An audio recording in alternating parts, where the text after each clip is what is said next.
So when I was in Denmark, I had the opportunity to chat to the designer of the 2023 Modular, Anderson Ward Grubb. He also designed the boutique hotel, and he also worked on the flower bouquet.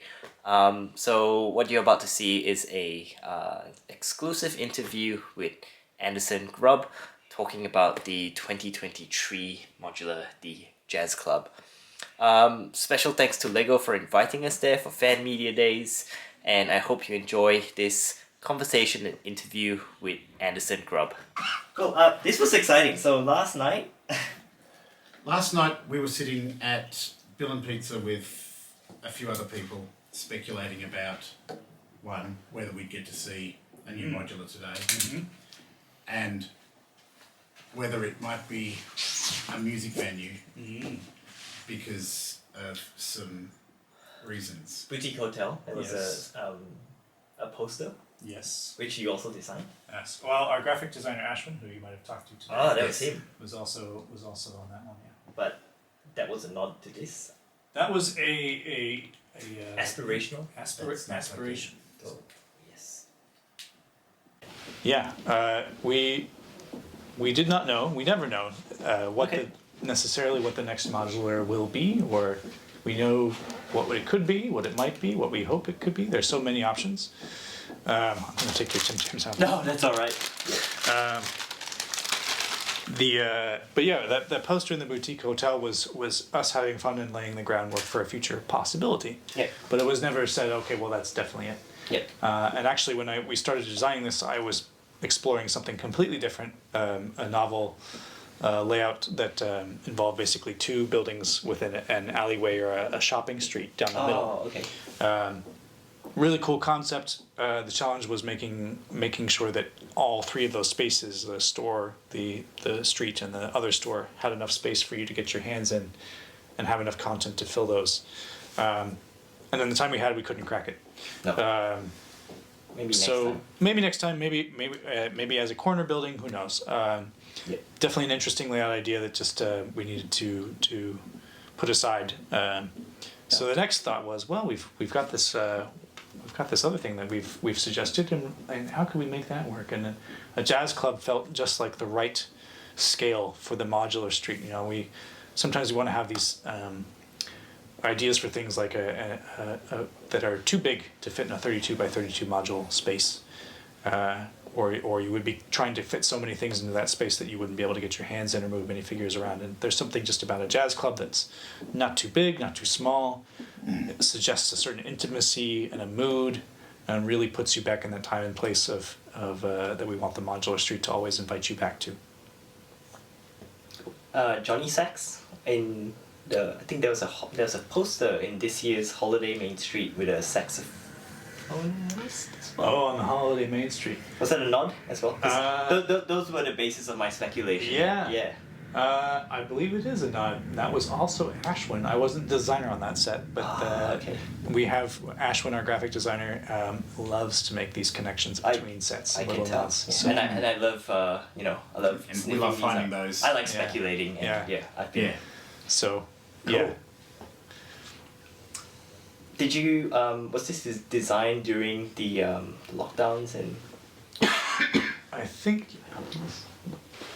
The pandemic was definitely still happening while we were designing this. Although I think Denmark at this point was also a bit out of lockdown, so we were mostly in the office for the design of this one. Yeah. Because there's been a lot of I think music themed sets recently. We had the jazz quartet this year. Video, which was the source of the bass? Cello double bass. Yeah. You had guitar, piano, and now a jazz club. So I guess music is in the air for us right now. Yeah. I wouldn't say that there was a distinct attempt to coordinate or develop music as a theme. Sometimes we just see these things emerge in the portfolio in a given time frame and there's. You could probably look back historically and say what was going on that everybody was thinking about this. In my head, I'm like, you guys were pumping jazz in Innovation House or Maybe I'll have to go back and see if something was playing. yeah, like someone's you're all listening inserting to. the idea in Yeah. or The ideas team running the jazz contest because that would have been about 18 months ago. Yeah, maybe yeah. And it's fun. Or the So music was there a jazz craze in Denmark? In Finland? maybe I don't know. Yeah. Now you really make me think. What was somebody incepting something into our building? Was there just something going on? I have to go think about that. I couldn't consciously tell you what it was. For us, at least, the idea of the era of jazz fit straight away into a modular building. 20s, 30s, 40s, jazz proliferating throughout the United States, from New Orleans to Chicago and New York. So it was something that just made sense. And sometimes, when you have those ideas that just make sense, you gotta just double down on them. Don't think too hard about it. It's working, and see where it goes. Yeah. Can you tell us about the minifigures? Because the printing. For a modular set, that was. I think this is a bit more than usual for a modular set, which I'm quite happy about. Yes. From left to right, we've got the tailor. Yep. We have a bassist who's got the new bass, molded bass instrument printed, and then a brick-built case he's wearing on his back. Yeah. And the drummer. Love the vest as well. That's The jacket, a new printed torso there. Very cool. Our drummer, our magician, who's the late night act following up on the jazz band, just something fun, a little different. That is a beautiful dress. Yeah, our lead singer and saxophonist in there. New torso printing front and back there, and printing on the front and back of the dress. Oh. Is that a new hair mold for her, or is that Monica Rambo. Monica Rambo? I Isn't think it? we've had that for a little bit. We have our pizza delivery guy. He's got a helmet and his scooter. Our pizza chef. He's holding one of our 4 pizza pieces. Santa's got a day job. Shh. And then the club manager. That's a new pizza piece. Yeah. I wonder if one day we're going to see the special Bill and spaghetti bolognese pizza appear on a LEGO line. This is my first time in Billund. I had dinner last night. It was delightful, but also horrifying. The variety of pizzas you can order here in Denmark is the most I've ever seen anywhere in the world. Yeah. Yeah. I'll leave it at that. Yeah. So, what kind of strikes me about your your designs and builds is that it seems like you put a lot of consideration into the color palette. Can you talk us through the color decisions, because these are very again unusual but also familiar colors being used? Yeah. I am not a color expert. Okay. But we have a number of people who are. Yeah. And we definitely do a lot of thinking to make sure that the color palette is, of course, appealing to a wide range of people, that it's different from what's come before, or at least what you'll see on the shelf all at the same time in a store. And then the composition comes together in a nice way. And for me, it was really nice to see this finish out with this sort of variation on a primary color combination of a vibrant blue, a dark red, and a light yellow. I can tell you, and you can imagine in your minds what this would look like, and you decide for yourself if you would have liked it or not, but in the early stages of this, to really emphasize a connection to the blues, everything you see in dark red was a dark blue. Okay. Which was a very interesting choice that was not universal in its appeal. Put it that way. When we showed it to people around the building, it was cool, but cool in a way that didn't feel inviting. And of course, inviting you to the modular street, wanting you to take that imaginative journey is really, really important. So we played around a little bit and even just say, okay, there's something nice about suggesting with the colors a more of a nighttime feel. What if we change the dark blue to a dark red? Now it's a warmer tone.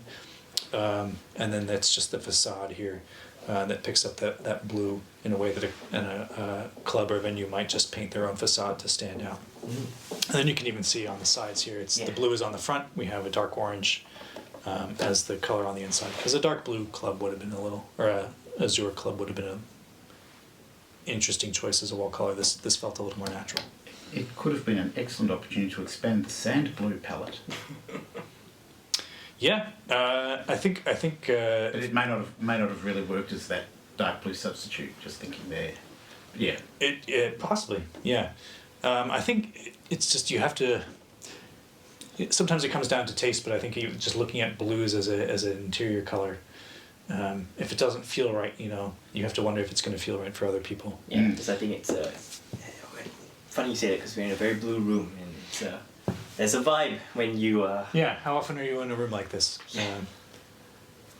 Not to say it couldn't be done. And I imagine just like with many of the other modules, some people will want to change out those colors and try something different. So I really look forward to seeing what else people want to put in there. yeah. Could we get you to show us what's on the inside? Yeah, and if it's all right with you, I'm going to go from top to bottom. So here. if you look at the roof, we've got a squirrel. Got a little mischievous squirrel who might have gotten their leaves from the tree on the bookshop. And a little access there in case someone needs to go track down the squirrel if they've been stealing the pizza. So there's a ladder down into there. And then we take away this roof. Well, the crime problem has spread to animals as well. There's a lot of thieving of baked goods. Yeah. We have a dressing room here. Yep. With a makeup desk, makeup table. A music stand for practicing. Couch in there. And this little bit of brick-built artwork. I love that. Yeah. And was that the same piece of artwork that was in the boutique hotel? Not the same, different one. So in the I would say the Jamie Berard canon of the modular street, everything that's happening on the modular street is happening at the same time. Oh, Yeah. okay. Yeah. So if a character's in one place, they're not somewhere else at the same time doing something else. So a piece of art, we could say it was sold there, but it might have been there at one time, but it's not there right now. Right. It's interesting because that notion of storytelling across LEGO themes is something that is always fun to pursue. And then of course across the way we have the staircase here that accesses both sides of the buildings, and then we have the greenhouse growing some vegetables in there. Those are some beautiful tomatoes. I actually I think this build idea came from Wes Talbot, who designed the bookshop. So sometimes we just see something good that someone else is doing and Yeah. say, can we have that? Very cool. And this build, by the way, just comes off here Oh. in case of ease of building and ease of putting a figure in there if it's easier to fit somebody. Oh. You can transport it somewhere else easily as well. Perhaps, yeah. We'll go down one layer, take that one off. It's a tall building.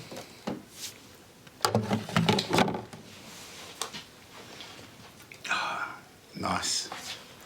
So we've got the tailor in their workspace in here with some fabric on rolls they might be using.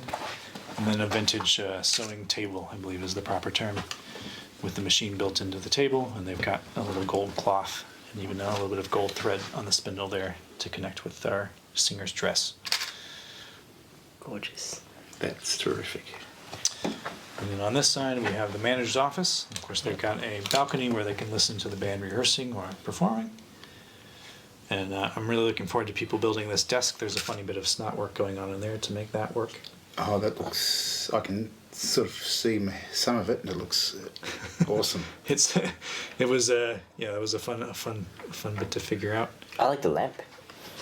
Yeah, cute little lamp. And then this telephone is actually a new little telephone that I got from my fellow designer Antika, who is also presenting here today, I think, or answering questions. Yes. And the foosball table. Yeah. Yeah. She was... Yes. So she had made that for something else, and I saw that. I said, "Can I have that, please?" And then we've got the phonograph. Is that a new tile? Yep. The record. My battery. Yeah, very cool. Right. And then down on the lower level here, Wow. of course, we have the club and performance and the stage there. So at that 45-degree angle, there's a bit of motif with 45-degree angles in this building. The Seinfeld guys are going to be happy. Yeah, I imagine. We've got this removable lighting rig and curtains, so if you want to change out what's happening on the stage, to your point, you can pretty easily. All or indeed if you wanted to install a lighting kit. And then we've got the pizzeria over here with the counter, some ingredients to be making the pizza, cash register, and a wood-fired oven over there. Very cool. Where's the toilet roll? So it is under the stairs. Under the stairs. Okay. Just a little tucking it in there. Yeah.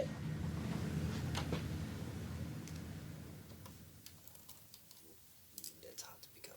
Yeah. Okay, I see it. Cool. Beautiful. And what's your favorite part about the whole thing? Yeah, the whole thing. Oh man. What are you attached to? Well, I really love the minifigures.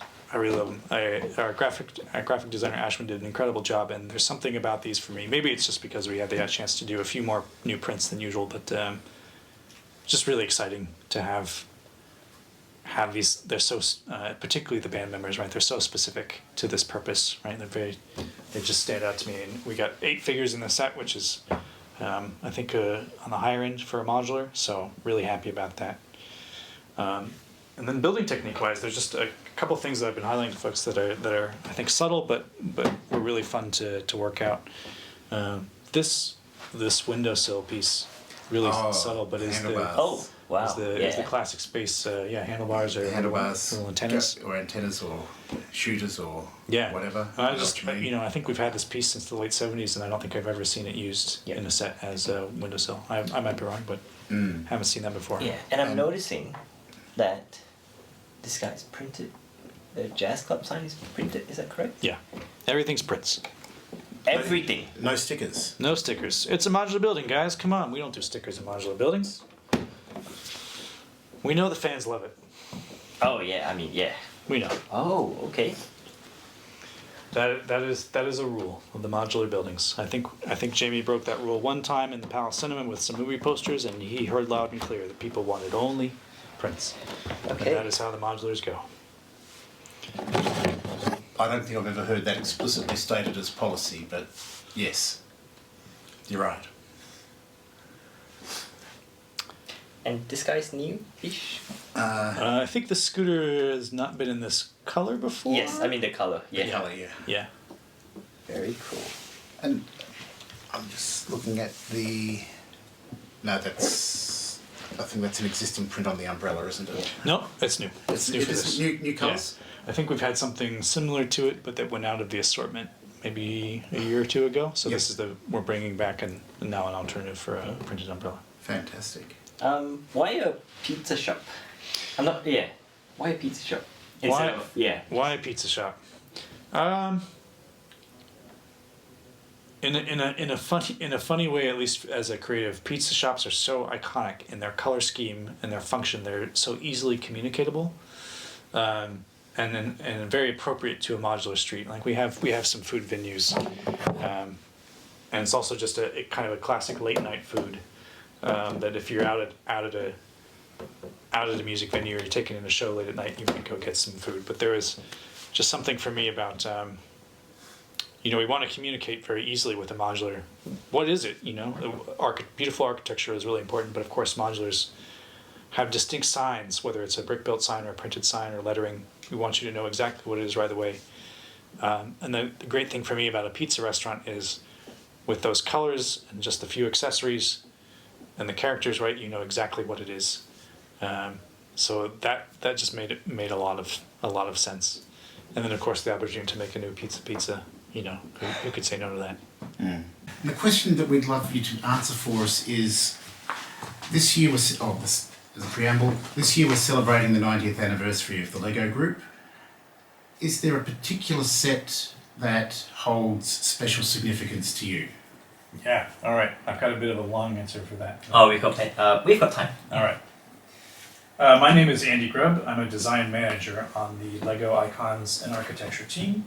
I've been at LEGO since 2019, summer of 2019, so just a little bit over 3 years. And before that, I spent a long time as a creative and designer for the Legoland parks.